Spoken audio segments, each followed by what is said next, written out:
بسم اللہ الرحمن الرحیم۔ ملفوظات حضرت مسیح موعود 2 نومبر 1904 بمقام سیالکوٹ۔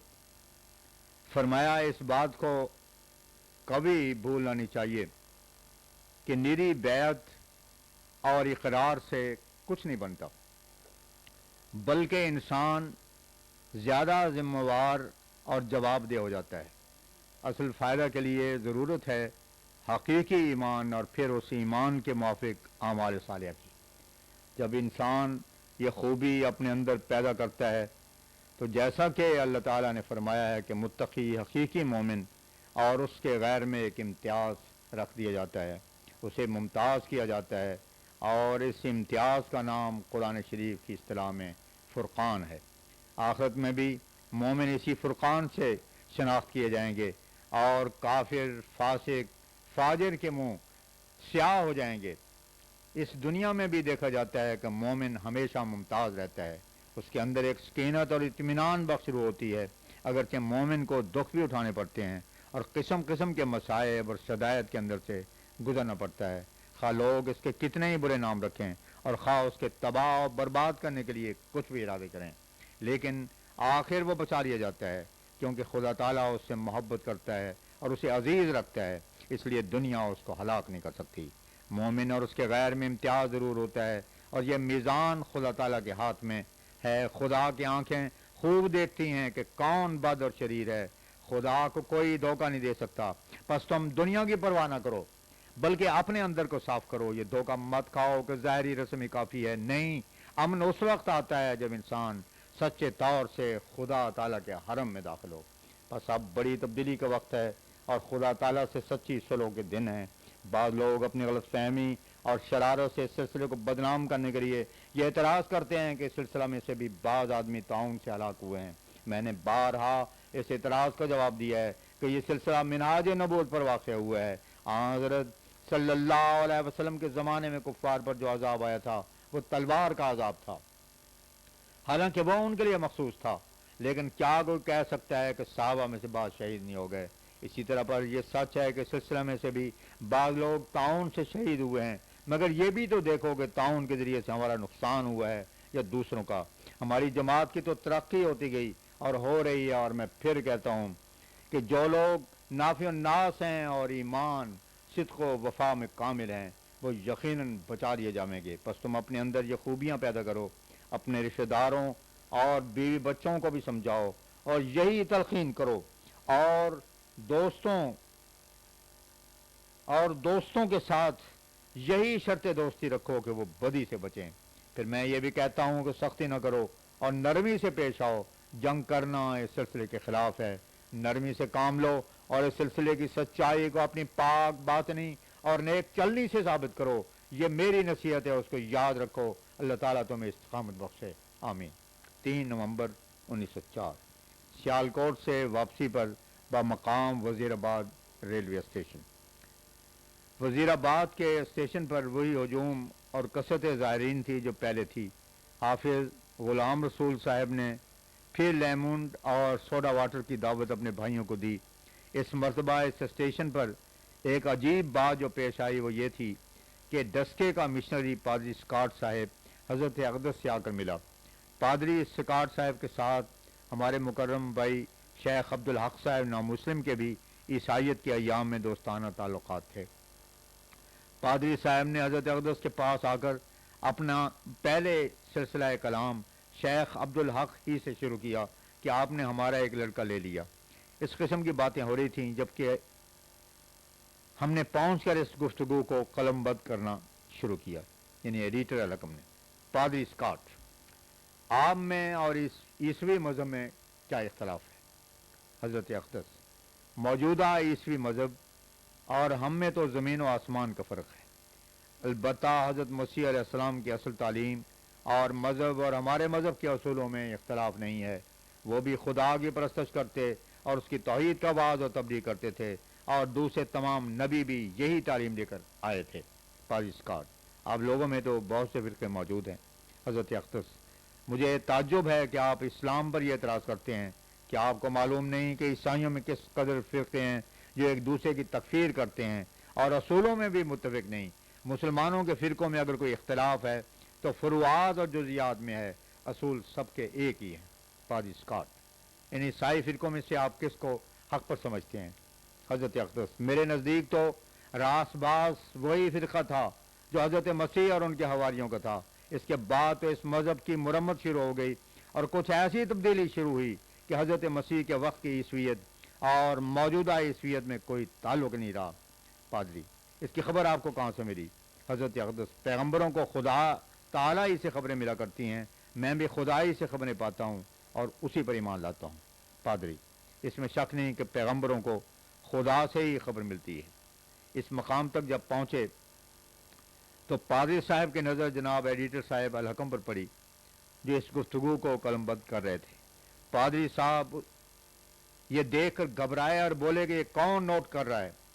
جب ان سے کہا گیا کہ یہ الحکم اخبار کے ایڈیٹر ہیں تو اس سفر میں حضرت کے ساتھ ہیں اور حالات سفر قلم بند کر کے شائع کریں گے, تو پادری صاحب بولے میں اب جاتا ہوں, یہ تو شائع کر دیں گے.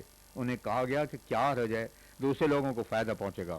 مگر ہم سچ کہتے ہیں, اور اس وقت جو لوگ موجود تھے وہ پادری صاحب کی گھبراہٹ کا اندازہ کر سکتے ہیں. ہر چند وہ چاہتے تھے کہ کسی طرح اس سلسلہ کلام کو یہاں چھوڑ دیں, مگر حاضرین نے انہیں سلسلہ کلام جاری رکھنے پر اصرار کیا اور کہا کہ آپ کو نہیں تو ہم لوگوں کو فائدہ پہنچ جاوے گا.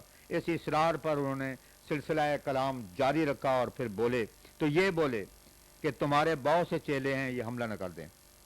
حضرت اقدس: ہمارے بڑے افسوس کی بات ہے کہ آپ خام خواہ قوم پر جس کو نیک چلنی, انکسار اور تواضع کی تعلیم دی جاتی ہے حملہ کرتے ہیں, ایسی حالت میں کہ میں ان میں موجود ہوں اور آپ دیکھتے ہیں کہ کوئی ان میں سے بولتا بھی نہیں. آپ یہ امید کر سکتے ہیں کہ آپ جس طرح چاہیں جو چاہیں مجھ سے پوچھیں, ان میں سے کوئی تمہیں مخاطب بھی نہیں کرے گا کیونکہ یہ تعلیم نہیں دی جاتی. علاوہ ازیں چیلے کا لفظ ٹھیک نہیں ہے, گو اس لفظ کے معنی اور مفہوم برا نہ ہو, لیکن ہر ایک قوم کو اسی لفظ اور نام سے پکارنا چاہیے جو وہ اپنے لیے پسند کرتی ہے. یہ لفظ چیلے کا ہندوؤں کے لیے مختص ہے. پادری: میں نے سنا ہے سیالکوٹ میں بڑی رونق تھی. حضرت اقدس: ہاں, بہت بڑا مجمع تھا. پادری: آپ لوگوں کو صرف ہدایت دیتے ہیں, یہ فضل بھی. حضرت اقدس: میری ہدایت کچھ چیز نہیں جب تک اس کے ساتھ فضل نہ ہو. کوئی آدمی کبھی ہدایت نہیں پا سکتا جب تک آسمانی فضل بھی اس کی دستگیری نہیں کرتا ہے. وہ میری شناخت اسے عطا کرتا ہے تب وہ میرے پاس آتا ہے اور وہ ہدایت اور معرفت لیتا ہے جو مجھے خدا تعالیٰ نے دی ہے اور پھر اپنے فضل سے دی ہے. پادری: میں اس فضل کا ذکر نہیں کرتا جو آپ کو ملتا ہے, بلکہ میں اس فضل کا ذکر کرتا ہوں جو ان کو ملتا ہے. حضرت اقدس علیہ السلام: میں بھی تو اس فضل کا ذکر کرتا ہوں جو ان کو ملتا ہے. ان کو پہلے تو وہ فضل ہی ہے جو میرے پاس لاتا ہے, پھر جو فضل مجھے دیا جاتا ہے وہی فضل میری صحبت اور تعلق کی وجہ سے ان میں سرایت کرتا ہے. جس قدر اعتقاد بڑھے گا اسی قدر یہ لوگ اور ہر ایک مخلص ارادت مند اس فضل کو جذب کرے گا. ان لوگوں کا تعلق میرے ساتھ درخت کی شاخوں کی طرح ہے. جس قدر وہ شاخیں قریب ہیں اور اپنی سبزی اور زندگی میں تر و تازہ ہیں, اسی قدر زیادہ اس غذا کو جو جڑ کے ذریعے درخت حاصل کرتا ہے یہ جذب کرتی ہیں. اگر کوئی شاخ خشک ہو تو ہر چند وہ درخت کے ساتھ تعلق بھی رکھتی ہو, لیکن اس غذا سے کوئی حصہ نہیں پا سکتی. اسی طرح پر شاگرد اور مریش شاخوں ہی کی طرح ہوتے ہیں. جس قدر کوئی تعلق, محبت اور حسن ایمان رکھتا ہے اور جس قدر زیادہ صحبت میں رہتا ہے اسی کے موافق وہ حصہ پاتے ہیں. اول فضل خود اس درخت میں بھی ہونا چاہیے. اگر اس میں ہی کوئی قوت اور روح معرفت نہیں ہوگی تو وہ دوسروں کو کیا پہنچا سکے گی. پادری: کس درخت کی شاخ؟ حضرت اقدس علیہ السلام: وہ درخت جس کو خدا لگاتا ہے جو خدا کی طرف سے آتا ہے, جیسے میں خدا کی طرف سے آیا ہوں اور خدا نے مجھے اپنے ہاتھ سے لگایا ہے. پادری: میں آپ کے دعوے کا اصل مطلب نہیں سمجھا, کیا آپ مسیح کہلاتے ہیں؟ حضرت اقدس علیہ السلام: تعجب ہے, میرا دعویٰ تو اثر سے شائع ہو رہا ہے اور ولایت و امریکہ تک لوگوں کو معلوم ہو گیا ہے. آپ کہتے ہیں میں مطلب نہیں سمجھا. ہاں, میں مسیح کہلاتا ہوں اور خدا نے مجھے مسیح کہا اور مسیح کر کے بھیجا. پادری: وہ تو ایک ہی مسیح ہے. حضرت اقدس: اللہ تعالیٰ کی ذات میں بخل نہیں ہے, وہ ہزاروں ہزار مسیح بنا سکتا ہے, چنانچہ ایک میں نمونہ موجود ہوں جو زندہ مسیح ہے.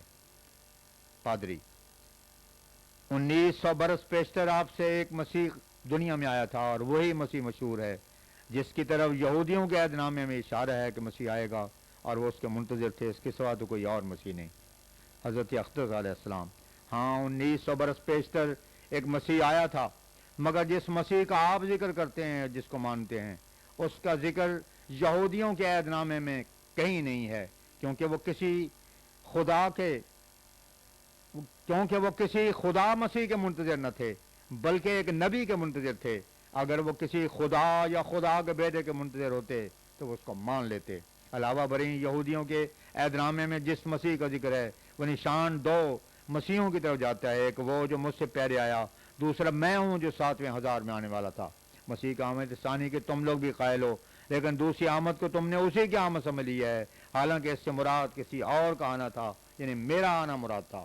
دانیال نبی کی کتاب میں بھی بڑی وضاحت کے ساتھ اس امر کو بیان کیا ہے۔ یہ 7واں ہزار ہے جو آپ کے دعوے کو باطل کرتا ہے کہ وہی آنے والا تھا۔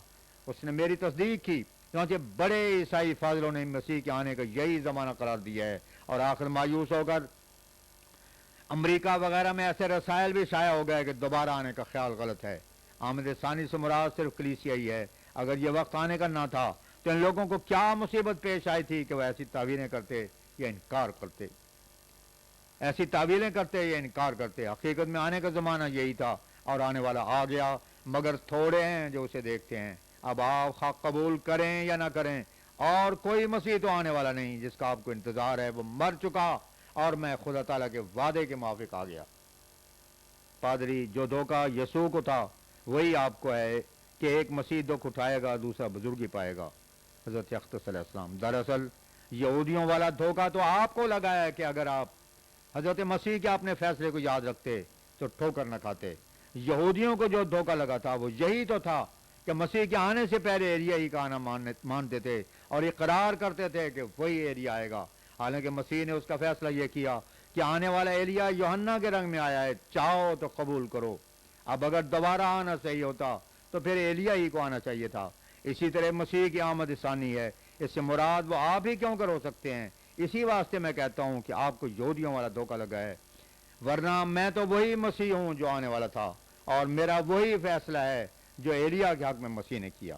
پادری، وہ ایلیا تو آ چکا، حضرت اختص علیہ السلام۔ میں بھی تو یہی کہتا ہوں کہ آ چکا، مگر تم یہ بتاؤ کہ کیا یوحنا کو ایلیا نہیں بنایا گیا؟ اب میرے معاملے میں آپ کیوں ٹھوکر کھاتے ہیں اور مسیح کے فیصلے کو حجت نہیں مانتے؟ پادری، آپ معاف کریں، میں جاتا ہوں۔ حضرت اختص علیہ السلام۔ اچھا، اس کے بعد پادری صاحب تشریف لے جائیں۔